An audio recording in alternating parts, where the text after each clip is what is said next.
Well, this is the interview this morning. Lynn, you want to shut that door, please? With George Hightower, and it's in Atlanta at ASHRAE headquarters. And George is going to tell us this morning a little bit about how he started in the industry in Atlanta and how he got into the industry. Maybe that would be a good point to start with. First of all, is how you became interested in engineering to begin with. Let's fix this so that you won't be moving it. Okay, we can talk at it, or can I move my head? Yeah, you can move. Okay. Okay. Why did I get into the air conditioning business, and why did I get interested in it? I was studying electrical engineering at VMI, and I joined the AIEEE, or AIEE, I think it was in those days, American Institute of Electrical Engineers. And I had to present a paper at one of the seminars we put on, and I had read something about air conditioning, and I decided I would present a paper on air conditioning. And I did. I read up everything I could find on it, and there was very little available at that time. But I did get enough to get up to make this presentation, and I made a good grade on it, incidentally, because I was really interested in what I was studying and talking about. Anyway, I graduated in electrical engineering and tried to get a job in electrical. And I tried everywhere for 6 months and could not get one. And I finally had some money left in the bank, went to Tech, took some graduate work in business courses, banking, accounting, and so forth. And by Christmas, I still couldn't get a job in electrical engineering. What year was that? That was in 1933. So the job market was pretty tight? Tight. That was a depression, in the middle of the depression. And hardly anybody. General Electric, who usually took on students for their test course, they called it, they would take maybe a dozen or 2 dozen students and put them through the test course and then feed them into their various activities. And I had tried to get in through that, and I could not get a job anywhere. Tried TVA and other places. Finally, after Christmas, I had some friends who were working with W.D. Alexander Company in the air conditioning, and they had just taken it on about 6 months before that. And they kept after me, come over here and join us. Is it responding all right? So anyway, I was at the end of my second quarter at Tech, and I quit and took a job on a commission basis selling air conditioning. And they had correspondence courses that I took to sort of get some idea what we were doing. And we started at Georgia Tech in night school a course that was to be given to all of us who were in the business, and it was to be monitored by the professor of mechanical engineering at Georgia Tech. That he just monitored it, and we used the guide as our textbook, and that was the old guide. Which guide is that? That was the ASHRAE guide, dated 1933, I think the issue was, that we used. So that would have been the ASHVE guide at that time. And so the way we worked it is that the professor, and I can't remember his name now, just acted as monitor. And we, from the class, took over the teaching. In other words, if you had someone with Buffalo Forge who would talk on backward curve fans, American blower, Bill McKinney, Crawley Garbank with Buffalo, and then Bill McKinney would talk on forward curve fans, American blower, and then Arafin coils, I believe Bill McKinney or Garbank did that. And then we had M.W. Wise, who talked on plumbing and heating problems, and we had somebody from American Standard talk on boilers. In other words, people who were in the business would be the ones who would teach us what that particular area of the business was, because nobody at Tech really knew much about it except just reading out a guide. So it was a real fine course. Well, I didn't finish the course because I had another job offered me in Birmingham as chief engineer of a new company that was starting over there. So I didn't finish it, but I learned my basic things about air conditioning in that night school course. During that year and a half that I was with Alexander, I sold some residential installation of window units, which were not window units. In those days, they sat on the floor and backed up to the window, and air came in and went back out. And they were great, big, bulky things, almost big as a piano. And then they had, of course, central air conditioning that you had to build up. That you couldn't buy an air handling unit. You bought fans and coils and filters, and you built the housing for it. And you bought a compressor, and you bought the expansion valves that went with it, and the coils and everything. Put it all together, and cooling towers were beginning to be available in that size in those days. So if it was the right size, you could buy it. If it wasn't, if it was too small, you made it. And I sold and installed, with the help of one named Hope Zuba, the job at Davis & Paxton's Tea Room, which was the first restaurant job in the city of Atlanta. And it was such an important job that the vice president of the General Electric Company came down to help sell it. And it was a 40-ton remote compressor, water-cooled air conditioning job for the restaurant. And it turned out to be a very good job, incidentally, and it stayed in use until about 15 years ago. When was that? When did you put it in 1934. And then we did, as I say, some residential jobs and some small office jobs, but mainly they were through-the-wall type window units.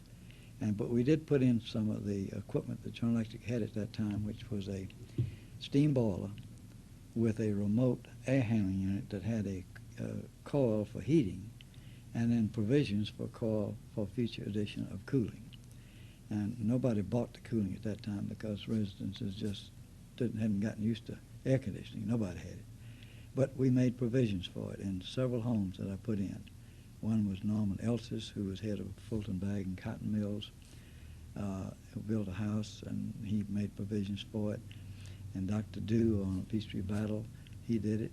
And there were several others that put it in. But usually they were wealthy people who could afford to think about the future and prepare for it. But air conditioning was something new. Those days you had to go out first and tell them what air conditioning was, and then you tried to sell them on the idea of buying it, because they didn't have any idea what you're talking about, because there was very little publicity about it. So those were the original days of air conditioning. Now, in that group at Alexander at that time, there was Boynton Cole, who just retired recently. There was Walter Gerard, who had the account for Marley Towers and a lot of other things after that. There was Crawley Garbant. No, he sold us stuff. There was Doug Cohn, who later went with a distributor dealer over in Augusta, Georgia, and then started his own business and operated there until he retired several years ago. Let's see, who else was there? I can't think of the rest of them now, but there were about 5 of us, and we were the nucleus. And the other companies in town that were selling air conditioning was Carrier Atlanta, and they sold Carrier equipment.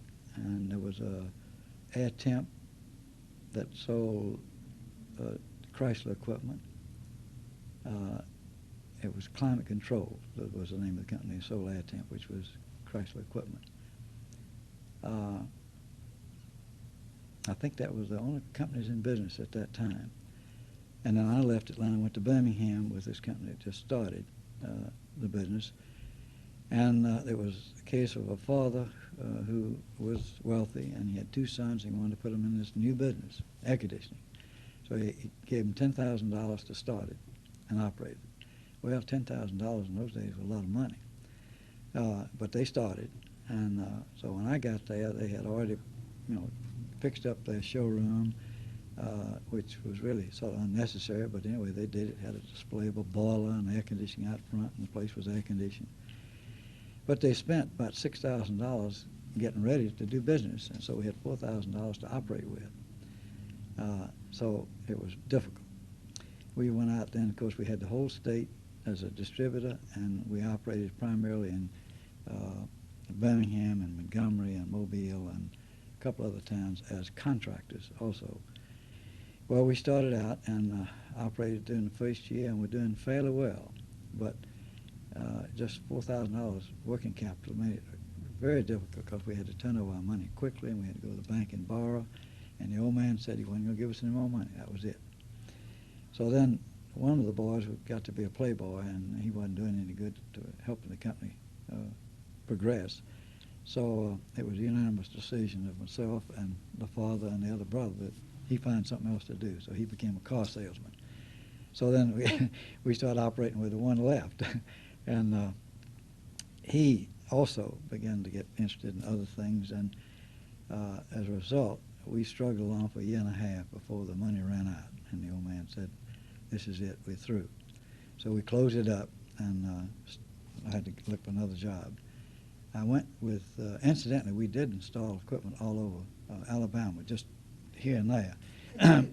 Could you name some of the places, like in Yeah. Mobile or Birmingham? Yes, in Birmingham, there was a theater right on 20th Street, right in downtown Birmingham, that we air conditioned. Was that the first That was the theater first theater in Birmingham, right. And what year was that? That was in George? 1935. And Now, Birmingham, was that comfort cooling that was or comfort. air? That was air conditioning. It was supposed to, now see, it had a air washer in there originally, and we replaced that with a real air conditioning system. What is the difference between what they call comfort cooling and air conditioning? Well, some of the comfort cooling systems that were originally there were really air washers, where you take a lot of air and you have a high air change in the theater, and you pull it over a water bath. Swamp coolers is another name for it, where you bring it over this water bath, and what it does, it raises the humidity but reduces the temperature. And so you end up with very humid condition unless you have something inside that has a lot of heat that will offset this and make the air rise again to, absorb the heat in the room. It's a sort of a humid air washer is what it is. And the air going over your body picks up the heat, and at the same time it drops the humidity of the air, and it does a partial cooling job with you. So that was the old swamp cooler air washer system.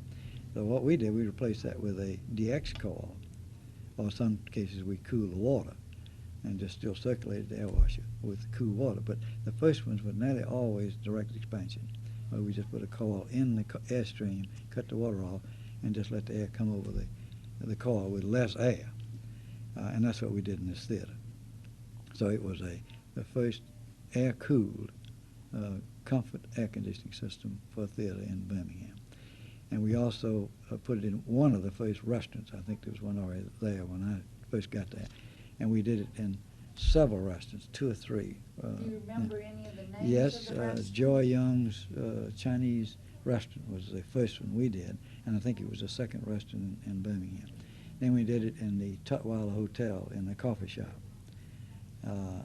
And I think it was the first coffee shop in a hotel that was air conditioned in Birmingham. I'm pretty sure it was. Was that in the 30s too? That was all 35 and early 36. And what about Mobile? Mobile, we did. Let's see, what was it?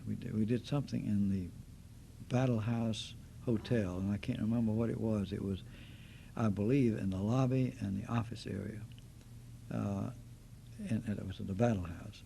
Then we did in Montgomery. I did a dress shop, and I can't remember the name of it, and I'll come back to that in a minute. Did this dress shop. We did the man who ran the Coca-Cola bottling plant and had the franchise for most of Alabama. We did his home with window units. He had become an invalid, and he wanted first in his own bedroom, then he got it in the living room and so forth. But there were those big air conditioning units that they call window units. But they worked. A lot of trouble, but they worked. And let's see, what else? We did a restaurant in Montgomery. And another residence that I did was down at southeast Alabama. I can't think of it. It was the name of it was a town that had a monument to the boll weevil. Enterprise, Alabama. Had right in the middle of the town a square with a big monument, and the boll weevil was that big, carved out of granite. And because the boll weevil, was the thing that ruined the cotton in the South. And so the man who brought in soybeans put up this monument to the boll weevil because it made it possible for him to make money out of soybeans. And that whole country was prosperous at that time because of the fact they had gotten away from cotton. But anyway, this man ran the wholesale grocery. He ran the beer distributorship. And he also had the bank.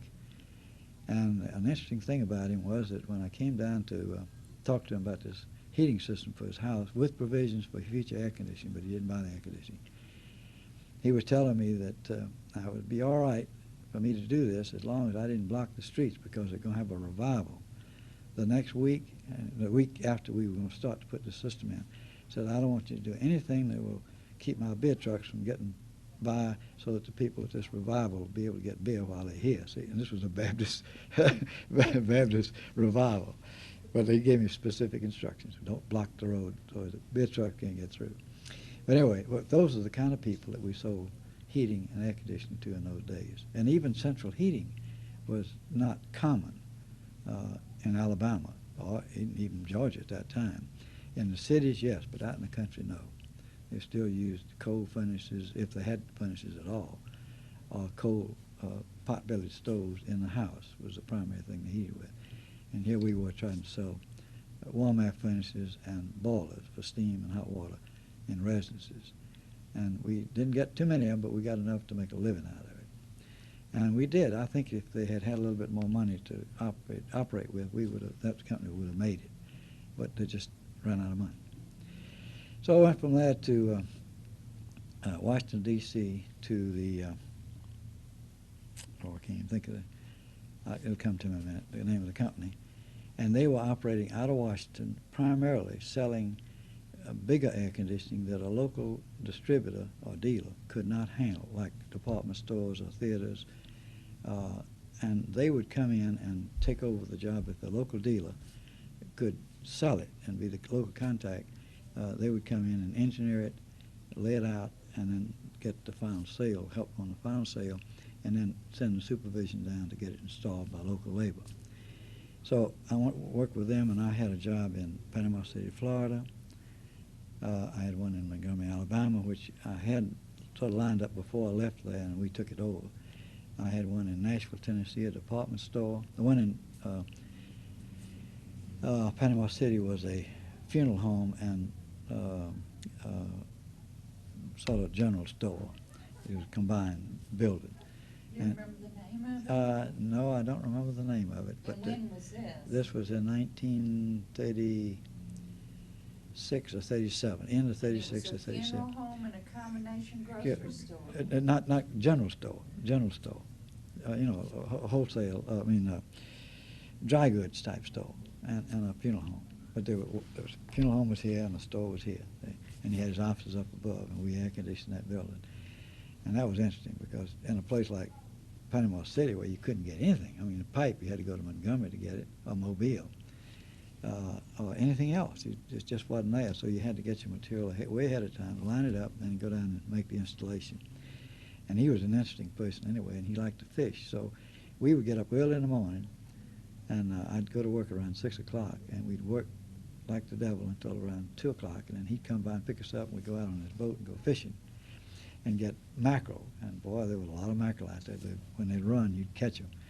And so anyway, we'd fish all afternoon and then get back about, maybe 5:36, go to his restaurant, which he ran at the local paper mill, and have dinner with a fish. And I'd go back and go to work, say maybe 8:30, and we'd work until about 12, and then go back to the motel, go to sleep, and get up the next morning. So we had an interesting time there putting that job in. But we did put the whole thing in, and I was just the only outside man, and I got local labor to help put it in. And had to teach them what to do because they didn't know anything about air conditioning. And same thing was true in Montgomery, and then this job in Nashville, Tennessee, we had a crew out of Washington who went down and did it, but I was supervising it.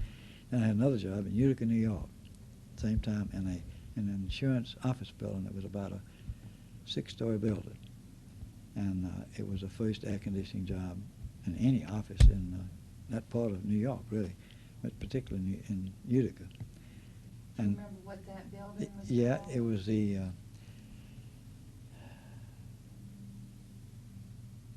what is it?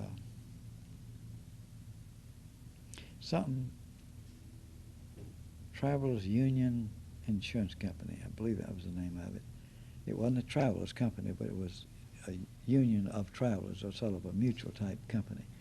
Do you remember where it was located in Utica? Yeah, on Oneida Street, right on the main drag. And when was this? This was in about 1937. And it was real interesting because the man was the son of the original founder of the business, and he's very progressive and sort of conservative, but he's very progressive, and he wanted to remodel a building, and he wanted to air condition it. And so we designed it and installed it. And I stayed up there most of the time. I commuted from there to Panama City or Montgomery or Nashville for these other jobs. But that was interesting, putting that system in. And the other one, I got there between Christmas and New Year's, the first time I arrived. And snow was so high, so deep, that the snowplows just kept throwing it up on each side of Oneida Street. You could just see the roofs of the houses on both sides. It was so high, just like a tunnel going down through the middle of town. It stayed that way until about the end of February, 1st of March. And I went up there with just a light suit and a top coat. But it wasn't long before I had long-handle underwear and boots and winter coat and earmuffs and everything that took care of that. Because every day you wake up in the morning, it'd be below zero during January. There wasn't anything to be 22 below zero. And we were trying to start that job at the same time. So I'm telling you, I learned two things up there about, first about the weather and living with it, and the other was starting a big air conditioning job, because that was the first big one I had handled. Anyway, we finished that, and then Excuse me, how did you travel back in 1937? Train and car, and I did mostly by car, no planes. What kind of car did you have, and how long did it take you to get there? Well, I had a Ford Coupe, and it was a good Ford Coupe, and it would take me back and forth. So I usually drove the whole way, and I'd make these stops on the way as I went. Now, if there was an emergency, I would leave my car and get on the train, and then go on to where I was going, like back to Washington or Utica, and then come back and pick up my car on the next trip. But I mostly traveled in my car, and I lived out of my car. I had a place in Utica that I had a room with another boy that I had gotten from Birmingham to go up there with me to follow that job when I would leave, named Billy Massey, who lives in San Antonio right now. He's still, in fact, he called me on the phone just about 3 months ago, and we had a nice conversation. Is he still in engineering? No, he's retired now. He went from that kind of work to plumbing and heating supply company that his father-in-law owned, and then he ended up a part owner of it. And then when he retired, somebody else in the family moved in. I think one of his sons did. So he's out of it now, but he was in it his whole life, either like I was in the construction end of it or the wholesale selling of the parts. But those were interesting days, because really very few people knew what air conditioning was, and you'd say, I'm in the air conditioning business. And some people would say, oh yeah, I've heard of that, what is it? And other people would say, what is it? What was some of your sales pitch? Do you remember what you told people then? Yeah, the idea was... give us your sales pitch. Well, I don't know if I can give you the same one I gave then. But Anytime you want some water or something, let me know and I'll stop this and okay. you can go get some water. No, really, the first thing you had to do was explain what air conditioning was. Even if somebody had sort of heard about it, they didn't know really how it was accomplished and so forth. So we had these pamphlets at General Electric. See, I started out with General Electric, and they had pamphlets that they would put out to help us convey this with, drawings and red and blue arrows for air and water and this kind of thing, to show you what an air conditioning was, the system was, and how it worked. So really, you almost had to go into that before you started selling. And then after that, it had to do with, if it was a residence, it all had to do with comfort, and cleanliness. The four function of air conditioning is the temperature, the air circulation, the filtering, and the humidity control. And you try to convey those factors to them in terms of what it would do for them in the house. Housewife, make the house much cleaner, like she wouldn't have to dust so much. Didn't have to leave the windows open and let all this coal, smoke, and everything that came in, because in those days, most of the houses in Atlanta, all over the South, were heated with soft coal. Now, some of the wealthier people could have hard coal, which came out of the East, anthracite coal, but mostly it was soft coal, and it was smoky and dirty and everything. So they were interested in cleanliness, filtering the air, and be able to close those windows. And then the second thing, of course, primary thing, was the comfort of the temperature coming down and the humidity coming down. But cleanliness was the first thing you tried to sell. Now, in a restaurant, it was a matter of return on your investment. And we would sell the restaurant on the basis that for a patty of butter at each meal, you can pay for your air conditioning. This is the cost of a patty of butter. That was the way we related it to what it would cost. And, you know, he could realize, well, one patty of butter, what's that? That's not much, see. And that way we sold a lot of air conditioning on the basis of, you know, you're going to get your money back by increased business. Just think how many additional patties of butter you sell to pay for that patty that you're giving away to buy this air conditioning system. And then water fountains, you know, drinking fountains, we'd sell them on the basis of you should be drinking 8 glasses of water a day, and if you want to be healthy, you ought to do that. And so we sold the water coolers on that basis. And in fact, some boys were just doing nothing but selling water coolers, because there were very few of them out in those days except the bottle type. And they put ice around the bottom, you know, let it go through the ice, and you got your ice water. But this was a refrigerated water cooler, and tap it, just to connect it to the water main, and that was it. On department stores, it was based on, you know, more floor traffic, and they'd stay in the store longer if you get the temperature down where it'd be comfortable. And then offices, of course, was your employees would be more efficient if they're in comfortable surroundings, and you can also close those windows and keep all that dirty, dusty air out of here, so everything will be cleaner, and you will have a much more efficient operation with your employees, and you'll get more out of them than you do right now with the heat and all this dirt and dust. So there were a lot of overlapping factors that we would use, but each market had a real sales pitch for that particular market that was aimed at how he would benefit from air conditioning. And filtering was a great part of it, in addition to the comfort of reducing the air and reducing the temperature of the air and the humidity. You can't realize today how dirty things were in those days. I ride on trains today and planes, and, you know, it's all just beautiful. Temperature's right, air's clean, got fresh air and all. And I compare that with riding the trains when, boy, you open those windows, and you got the breeze, but you got all the cinders and the dust and the dirt and the smoke with it. See? And when you got off a train, you just almost had to take a bath. It was really dirty. And then later on, of course, when oil came in, it was much better. But in those old days, with the early days with the smoke and the cinders, it was a dirty deal to ride on a train, unless you just took the heat and just took the air that they would supply, just a little of it, through those trains to keep them cool. Are you familiar with Celestine Sibley's book on Richest Department Store? No, I've never read it. Okay. I have it. I'll have to show. You have it? Yeah. Well, I'm pretty sure I have it, because I have most of her books. She mentions the air conditioning. I copied a part of it, but she mentions the air conditioning system in there. It was like something that was just rigged up or something, but I didn't know Probably was. Whether if you knew any of the background. Now, see, that happened. That department No, store. that happened after I left here. York did practically all of the air conditioning equipment.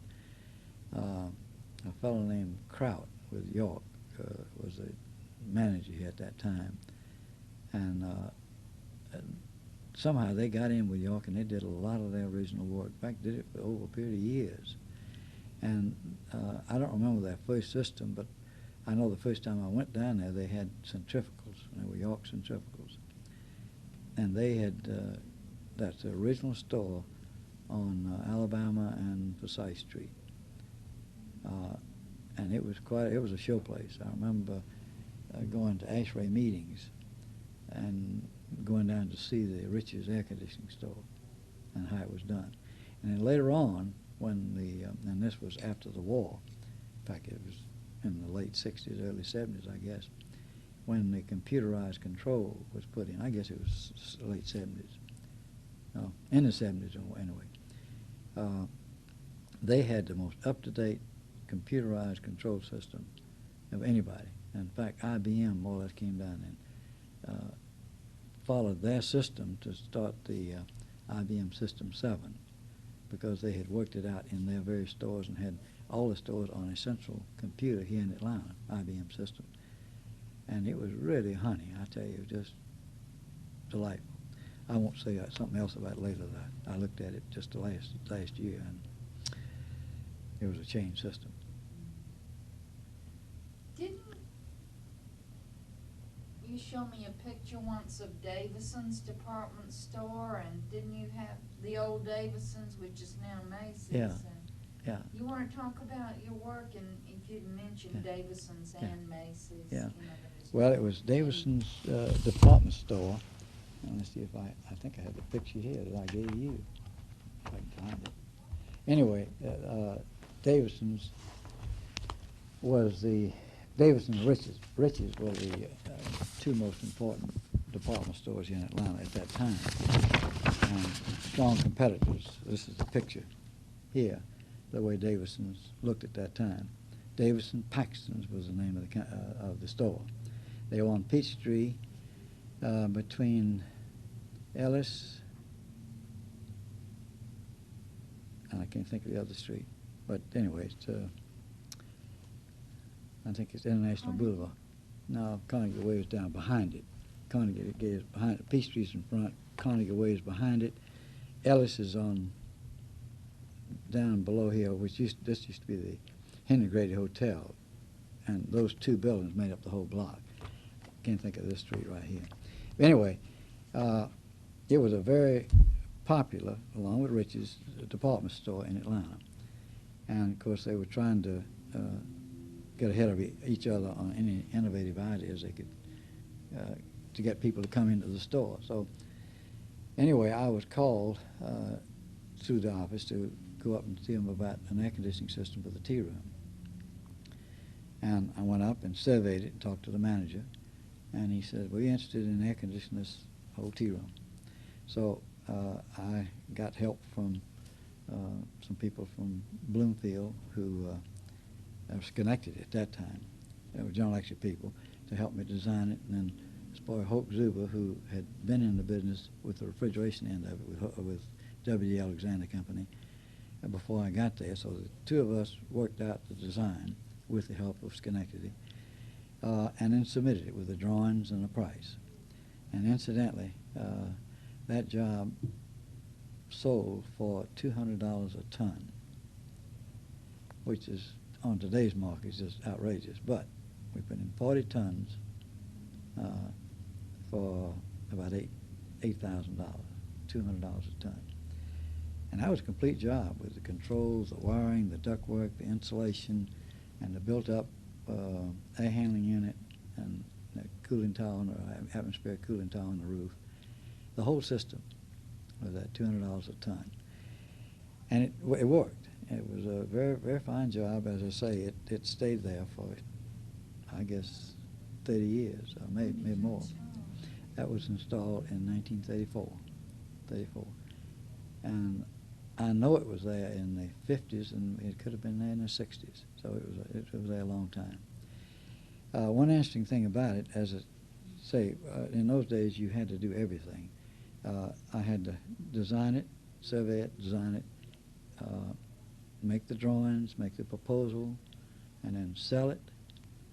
Then you helped install it. I would do sales work during the day on my other business, and I would work with the installation crews at night because we had to do the installation after they closed. So we'd go up at late afternoon and work until probably 12, 1 o'clock at night. And then I'd go home and get a little sleep and go back to the office in the morning to go on my engineering sales jobs that I was trying to work on. And that was the way the job was put in. I hoped to do it myself, and then we had a sheet metal contractor put the ductwork in. We had an insulator come in and insulate the ductwork, and we had a plumber do the piping for us. And we had to sort of be with them on that because they were not familiar with refrigerant piping, and we had to get the book out and show them how to do that and keep them having carbon form inside the pipes and this kind of thing, and really put it all together. And then when we had leaks, of course, we had to do that ourselves, repair the leaks, because we had to do it right then. And during this process of putting in the ductwork, there was a big mural, wallpaper mural on one wall where we had to bring our duct through. And I was cautioned before we cut that wall, don't dare ruin that mural because we don't have any more of that paper. And you'll have to replace the mural if you do it. Well, the first night I had cautioned everybody about that thing, and I came back the next morning. And there it was ripped down because when cutting it, some of the plaster had come loose and stuck to the paper, and as it fell, it just ripped down across it and had just a strip about anywhere from 3 inches to 1 inch all the way down where it just pulled a little strip of it. Boy, I was sunk. So I went to the engineer, building engineer, and I told him what had happened. He said, "Oh my God." So anyway, he started looking, and that night he says, "You know, I have a record that we have some of that paper here somewhere, but I can't find it." So the next night came back and he says, "I found it," and it was a panel that we had cut out. All he had to do was just replace that one panel. So I was very grateful to him for finding that panel because it saved me putting that whole. That would have been the whole profit of the job if we had to do that. So anyway, we replaced it, and we didn't have to do anything. And it really, the job worked out real good, and everybody was very pleased. I had a big dedication of the air conditioning system when we finished it and turned the switch on. And they did a lot of advertising that this restaurant, the tea room was air conditioned, and most of the advertising in those days was it's 20 degrees cooler inside. And if you had there, they couldn't do this, but as you entered the place, they had a lot of, looked like snow and ice over the door, and they'd have a polar bear on top of that, and it would say 20 degrees inside. And if you had a theater, they had this around the marquee. They would have the snow and ice, like this built up, and with a polar bear cut out, be a big piece of cardboard up there. And it would always say 20 degrees cooler inside, because that's what we designed for in those days, 20-degree difference. That was before the energy crunch. But it was a lot of fun. I got so that I enjoyed it. I liked what I was doing, and it was not work to me. It was just really fun. I just enjoyed every bit of it, and I have done that ever since. As far as this air conditioning field is concerned, I've just enjoyed the hell out of it. Let me ask you, George, and maybe we can just close it out today and then come back and continue this at another, because I know this takes a lot of energy to do this, but how would you describe, like, the way that you worked with the job in the store in Davison's in 1934? How does, I don't know how to ask it exactly. How does it compare with what you do today? With what you would do today. In other words, how is it totally different in what you would do today? Say if Macy's called you to do the same thing. Well, the difference is that in those days you couldn't buy the equipment complete. Now, we did buy the cooling tower in that case because, see, they made cooling towers for refrigeration systems. So we were able to buy the cooling tower as a unit, and we assembled it just like you do today. Now, we only had the atmospheric type cooling tower. We didn't have the induced draft type. They had them for the bigger systems, but not for that size system. So they were all atmospheric towers for that range of system. As far as air handling equipment, there was none available. I don't remember the name of the company in those days, but I do remember one after the, let's see, this was just before the war, Walter Keith and Company. Came out of the old Keith Hardware Company. And he went out on his own and started the Walter Keith Air Conditioning Company, and they did heating and air conditioning in Nashville. Now, I think he had something to do with this job when I was doing this work back in '37, but I don't think he was directly involved with it until he started his own business, which was somewhere around '39, and he continued to be in it through the war and after the war. In fact, he tried to get me to go to work for him after the war. But I don't remember the name of the company that really was our contact there at the time we did the job. But I'm sure there was some company there. See, I got into that job while I was on the Utica job, and somebody else had handled the sale of it, and I was just involved in the installation of that one. I didn't get involved in the sale of it.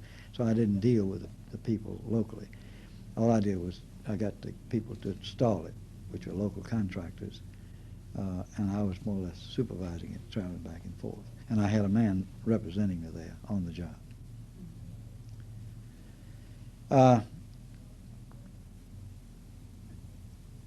Now, when I left the Hudson Air Conditioning Company in Washington, I think I told you I went with the General Electric Company.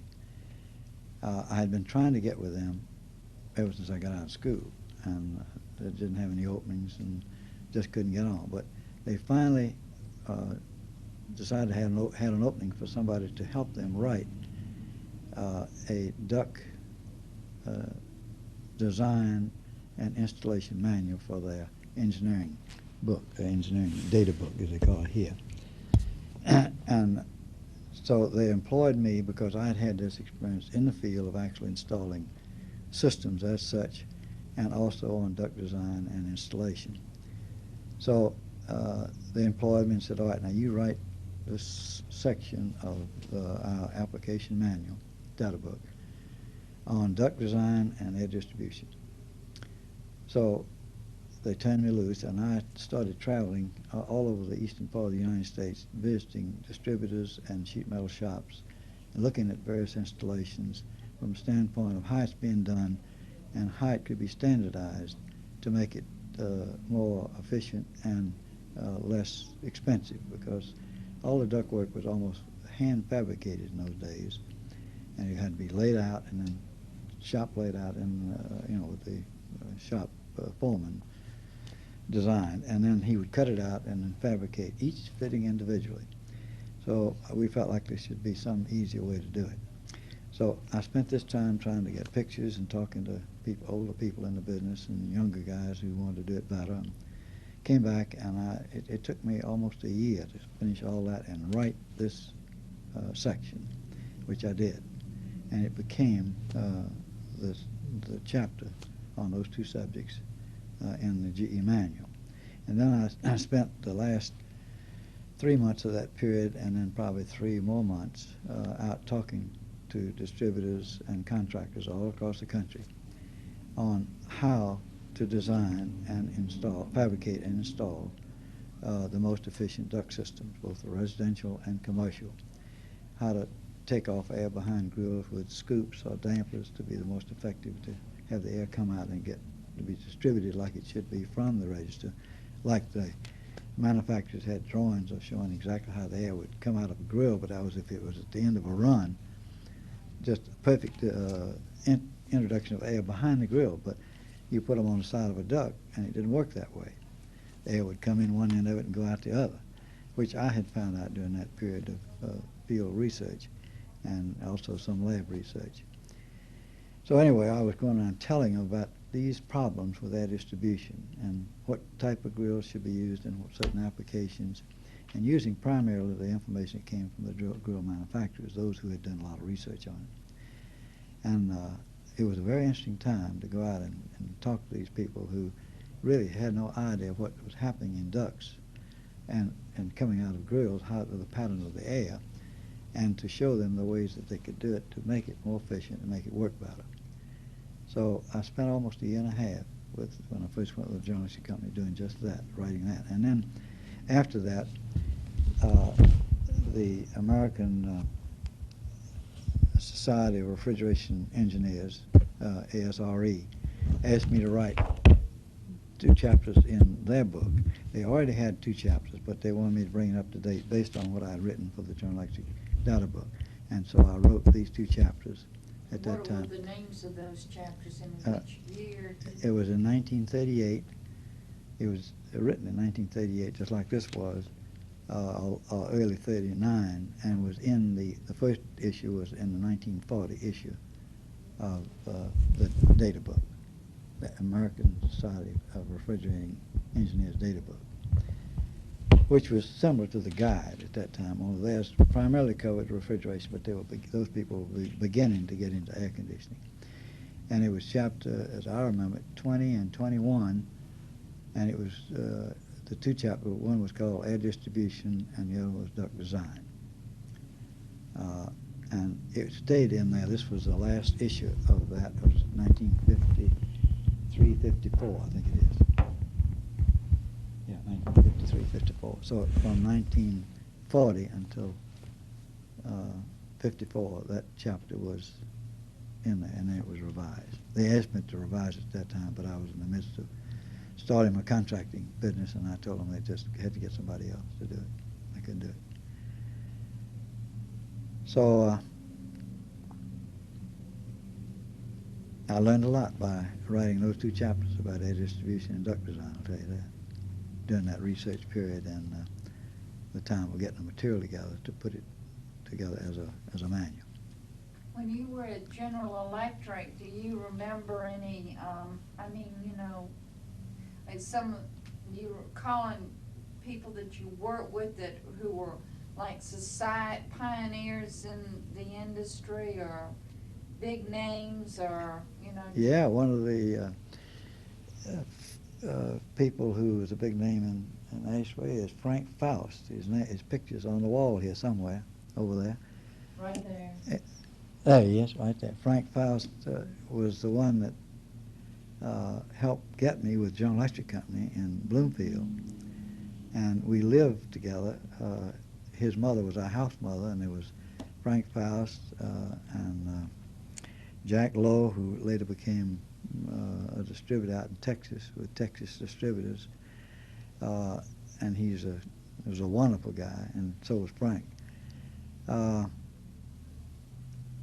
there was a boy named Stribling, who was also with General Electric Company at that time, from New Jersey, and now he's retired in New Jersey. Who else was in that crowd that we lived with? I can't think of the names of the others now, but those 3 were in the crowd with me at General Electric in Bloomfield. And of that crowd, all of them turned out to either be high in engineering in the air conditioning department, the research department, or in management. And of course, Frank Faust went on to be president of ASHRAE. There was a man named Dick Harrington, who was head of the air conditioning department for General Electric at that time. And I think he was still head of it when he died, which was in the late 30s, or early 40s, Dick Harrington. Leopold was one of the very active ones in ASHRAE and ASRE, but mainly ASHRAE. I think he was a president at one time. And I remember... Did he start off at General Electric? No, Oh. he was, but I was very active in ASHRAE at that time. Mm-hmm. And I remember reading a lot of his stuff because he wrote a lot of papers. He seemed, what I read of he seemed to be very innovative, or, I mean, like he was in the indoor air quality and things. He was. I mean, like, Sure. I think the first Madison Square Garden. Right, he did it. As I remember, he did it. Yeah, he was. His name was very famous in the air conditioning field. And another one that I relied on a lot in getting my air distribution and duct design manual out was Conzo, who was at the University of Illinois at that time, and also a very active person in ASHRAE. Conzo? Conzo. I haven't heard that name. Let me see if I can find Well, did you quote. actually meet Charles Leopold? I met him at an ASHRAE meeting, yes. I think Walter Spiegel this is- worked with Yeah, Walter Spiegel. He worked, I think he was employed with it, by him. This is S. Conzo, Konzo, and he wrote a lot of articles. This particular one here was taken out of American Artisan, January 1938, and it had to do with summary of duct losses and duct fittings. He did a lot of research on this kind of thing. And so I gained a lot of information about duct design and what happens in ducts from his work, as well as General Electric's research lab, where they were doing work on air patterns that had to do with turbines. You know, how the air gets in and out of turbine vanes, and the most efficient way of handling it with the least loss. And a lot of that information is in this book that or rather these chapters that I wrote. So there were a lot of people in those days doing some basic research, either through some of the bigger companies or through people like ASHRAE, or just on their own at the universities where they were, you know, maybe in charge of some certain mechanical department at, say, like Conzo at University of Illinois. All that was done through the research lab at the University of Illinois. And some of that basic information is still just as authentic as it was in those days. And I quote this a lot. I pulled this book out twice last week to show hoisting engineer and knowing a contractor what he was doing that was wrong. And there's just basic principles that haven't changed.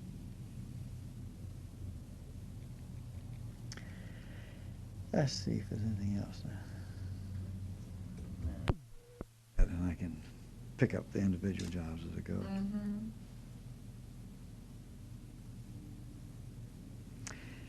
Okay, got on?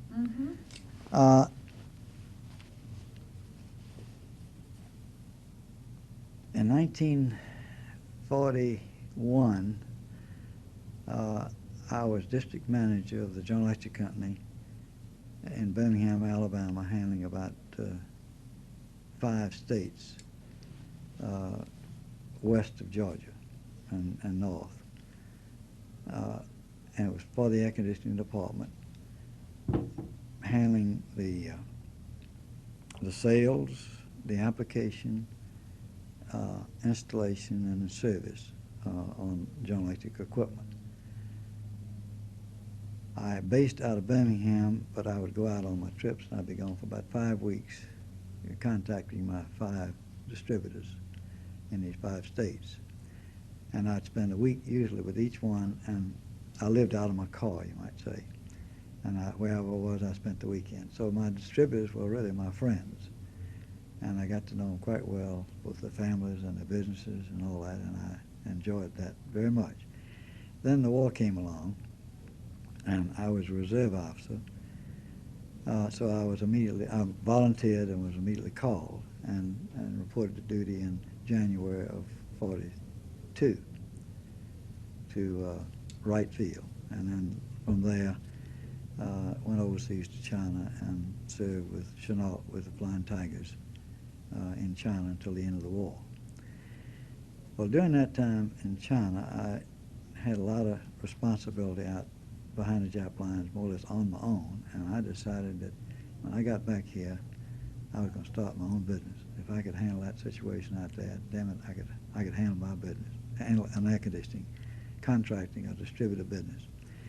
So I came back, and things were tight as far as getting equipment were concerned, because materials weren't immediately available, because during the war they'd been practically all used up, and manufacturers had not gotten back into production again for civilian needs. So the General Electric Company asked me to come back with them as district manager of the Southeast and be in Atlanta and cover the 8 states out of Atlanta, which I decided I would do on the basis that I would work for them 1 year and then decide whether I would continue with them as district manager or whatever else, or start my own business. And I did that. Well, at the end of that year, I decided I wanted to start my own business. So I resigned, not having any business that I had set up. I was just going to resign and start a business. So after I resigned, the franchise for Georgia became available just within a month. After that, the company decided they wanted to give it up, and I applied for it and got it. So I was a distributor and a contractor for the state of Georgia. After about 1 year of starting from scratch, and I mean from scratch, I got another boy named John Tufts to go in with me as a partner. And then about 2 months after we started, I got Al Bronner to come in as chief engineer and also as a minor partner. At that time, he became a bigger partner later. But he was our chief engineer, and John Tufts was the man who was going to handle the office part of the business and the supervision of the construction, and I would be the engineer and salesman and head of the company. So that's the way we got started, really, on a shoestring, all of us putting in just a little bit of money and having to watch it very closely in order to make ends meet, to make the payroll at the end of each month. And depending, of course, on the banks, too, to carry us on our big jobs to meet the payrolls. But anyway, it worked, and we were able to get some jobs here in Atlanta. And my first job was with the Coca-Cola Company. And it turned out to be a good one. And then I got another job with Shannon Hosiery Mill down in Columbus, Georgia. And it was a hosiery plant where they were just beginning to produce a lot of women's hose. And the market, of course, was beginning to expand, and he was trying to expand his business. So we went down and did a lot of air conditioning in his new plant, which worked out very well. And then from that, we began to get restaurants like Tasty Town, small restaurants downtown. And we began to get some small offices and some commercial type office warehouse type applications. And we were doing residential at the same time. So we did a lot of heating and air conditioning in residences. That was when air conditioning was just beginning to be put in residences. So we did primarily heating with provisions for adding the air conditioning later if they didn't want to do it then. And just a few of them wanted to add it at that time. But commercially, restaurants and offices and stores were beginning to buy air conditioning very rapidly at that time. So it was a popular market, and there were only a few contractors in the business, and they were all doing the total job, because I don't think it was but one consulting engineer in business here at that time. That was Newcomb and Boyd, and Mr. Spencer Boyd was the head air conditioning man, and Mr. Newcomb was a plumbing man in the business. But they were the only engineers, as I remember it, who were in business here at that time. So we, as contractors, did a lot of our own design and installation. We call it design build. And most of it was done that way. And a lot of it was done on a negotiated basis because people didn't know too much about it, and they'd pick somebody they had confidence in, and they'd let you do it. Just design it and put it in. And actually, at the end of having run the business 35 years, about 85% of our business over that period was done on that basis. You design it, survey it, design it, and install it, and then service it. And I started my business on the basis that we would do this whole phase of the business, from design to installation, and then afterwards service it. That we gave up the distributorship for the state because I decided I liked the contracting business much better, and so we let Tommy Thompson at that time take over the distributorship, and we bought from him rather than have to stock all this stuff and worry about distributing it. And this Tommy Thompson in Nashville? No, the one here, Tommy Thompson here. Oh, Atlanta. okay. Yeah, he had the GE franchise called Thompson, the Thompson Company, I think it was. That was the name of it. And he had it for probably about 10 years after that, and then he gave it up, gave it to somebody else, sold it to somebody else. But in those days, I decided I wanted to be a contractor, engineering type contractor, rather than a distributor. So we started out, and as I say, we did a lot of work in Atlanta and in the surrounding towns around Atlanta. And we did a little work in Macon, and we did this Shannon Hosiery Mill in Columbus, and I did some over in Athens. But then we decided we were going to stick to the metropolitan Atlanta area, and we continued to do it that way until I sold my business in about 1981. And when did you start the business? Started the business in 1947 and sold it in 1982. I was in business 35 years. And what were some of those major jobs in the greater Atlanta? Some of the major jobs we did were a lot of jobs at Coca-Cola, including their headquarters building before it was replaced with their current buildings, but it was the old building, and I have a picture of it in here. And that was a design build job. We did the Ivy Street, Southern Bell Ivy Street toll building. Wait a minute, I think it's the AT&T building. Anyway, it was a telephone building on Ivy Street. They made it, the first building was on the front, facing on Ivy, and then they built another addition at the back that was twice as big as the original building, and we did that. That was designed by, I believe, Newcomb and Boyd, and we installed it. We also installed the professional building at Georgia Baptist, where the doctors, handle the patients right out of the hospital there. It's right adjacent to the hospital. And that was in about 1950-something. I can't remember the exact date, but it was late 50s. We later did some work in the main hospital at Georgia Baptist. We did a lot of work at Crawford Long Hospital in the old building, old buildings rather. And then when they built the Peachtree building, Peachtree Tower, we did all of that, which was designed by, I can't remember the engineer now that designed it.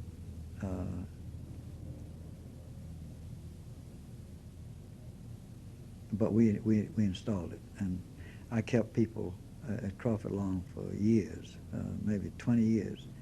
We just had somebody doing something there all the time, either replacing air conditioning equipment, modernizing, or tearing out and reinstalling new systems. We did the same thing at Emory. We put a new air conditioning system in the original main buildings at Emory. We installed air conditioning in the Woodruff Research Medical Building. We put air conditioning in part of Eggleston Hospital, which is a part of Emory. We put air conditioning in part of the clinic building.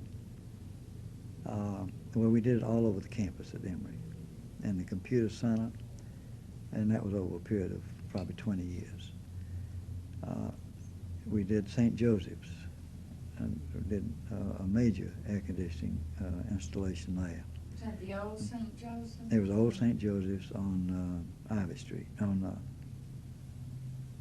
Ivy Street.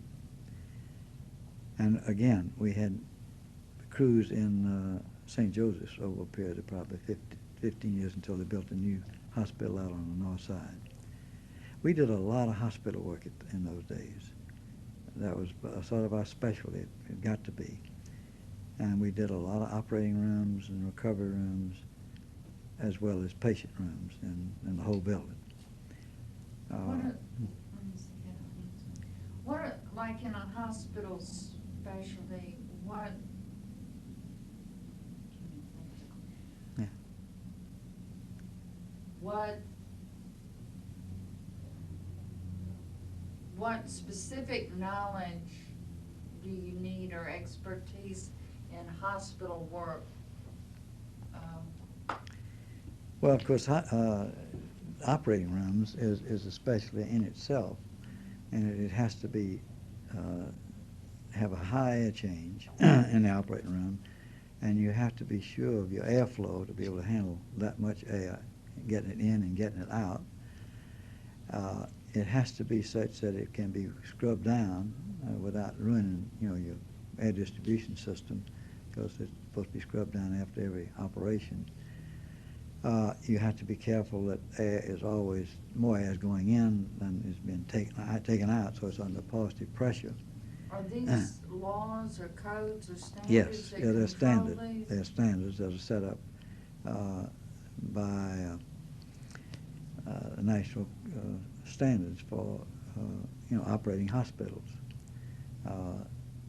and the federal government puts out these standards that are supposed to be followed by the health department. And it has to be sure it's cleaned, and not only the temperature, but the humidity and the filtering are very, very important. And of course, the air change is important to be able to maintain the temperatures properly during the operation. And you've got the case of the nurses and doctors who are, operating under pressure, and they are creating heat because of the intense pressure they're under, as well as the work they're doing, whereas the patient is sitting here naked, practically, except where he's open, where he's covered up, but they don't have to get to. So you got the two problems you got to deal with. But they want the human body to be low in temperature at that time, so they try to control the cover of the patient to accommodate the temperature of the human body during the operation. But it is a real specialized field, and it has to be done accurately to get the results they want.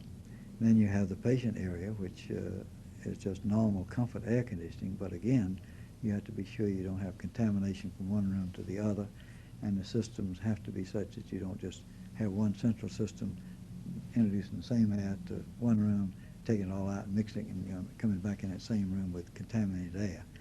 So that's a specialized application where you take the air within one room, add fresh air to it, and heat it and cool it, dehumidify it, and filter it without it being used in any other space. Then you have a recovery room, which is almost like an operating suite, where you have to be sure that you keep it pure and clean, because you've got open wounds right out of the operating suite, and people who are breathing the air that have to be protected of having these germs enter their body at a point where they're at a time when they are least resistant to fighting germs. So the recovery room is another important thing. And then you have central supply, which has all these supplies in it that are going into the patient rooms, the hospital, recovery room, and operating rooms that have to be kept clean. And then the sterilization, of course, of all the instruments and other things that are used with the patients.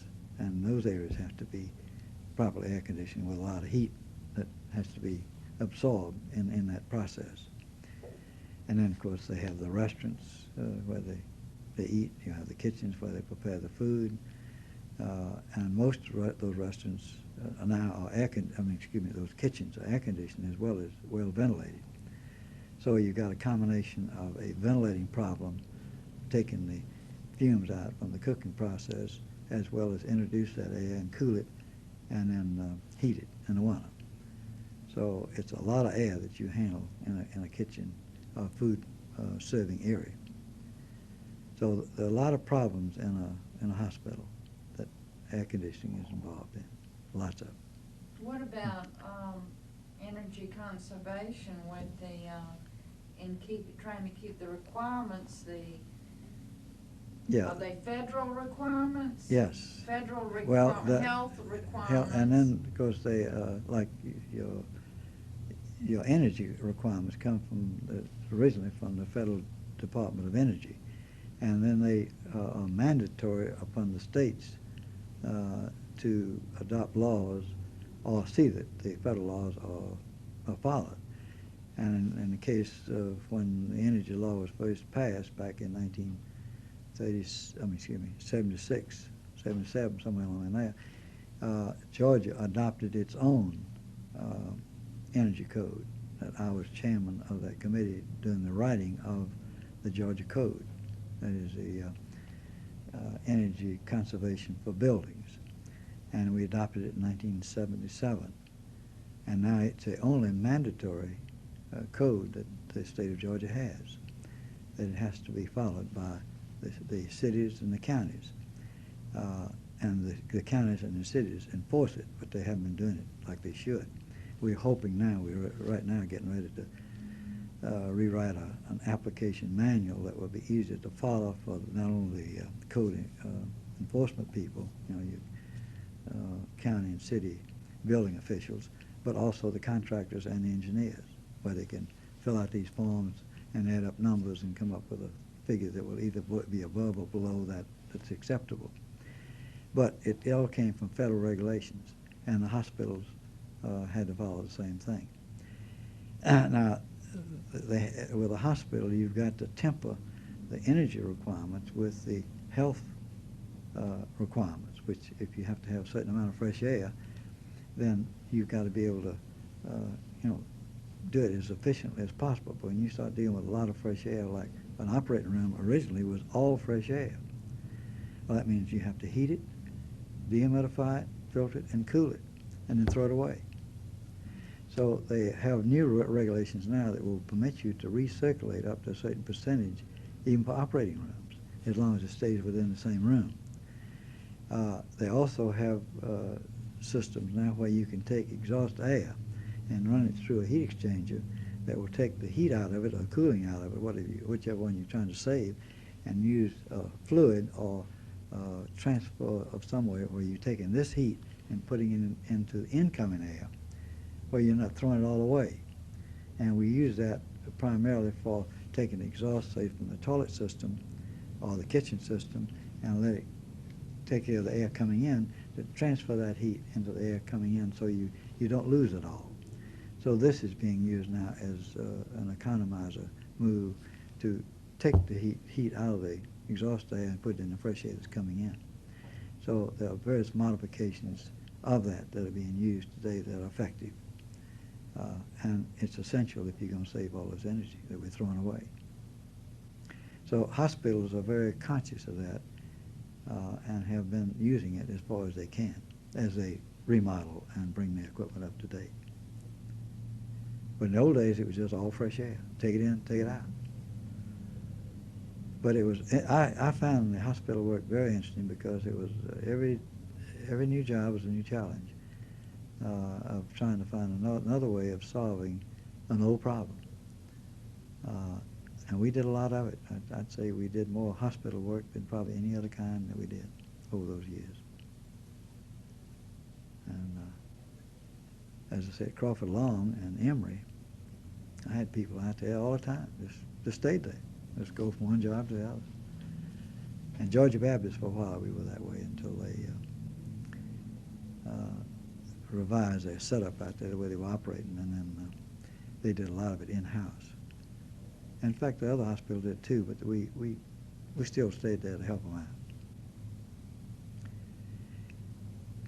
We liked a lot of the, any kind of work that required a special type application or solving an application problem, because we had 3 professional engineers and another graduate engineer on our payroll, so we were set up to be a consultant as well as a contractor. And that's what we like to do, because we could negotiate that kind of work better than we could just run-of-the-mill work that was on the street. So I didn't do any more bid work than I had to do. And Coca-Cola, as I said, was our first customer, and when we went out of business, or sold my business, they were still with us. So we had a lot of our old customers through that period, like these hospitals that we went in and started working with them, and they were with us up until the end. Most of them were. Yeah, I would like to get, I know you have some photographs there. I would like to maybe borrow them back now and sit Yeah. down and get slides made. All now right. that I'm into the interview. Yeah. And I know. And I can talk about the pictures that you want, and we'll Okay. go that way. All right. I guess I better go now for this next Okay, one. why So, don't we do that? all right. If you want to leave it, Let me just leave, I'll just leave You these want here. to leave stuff?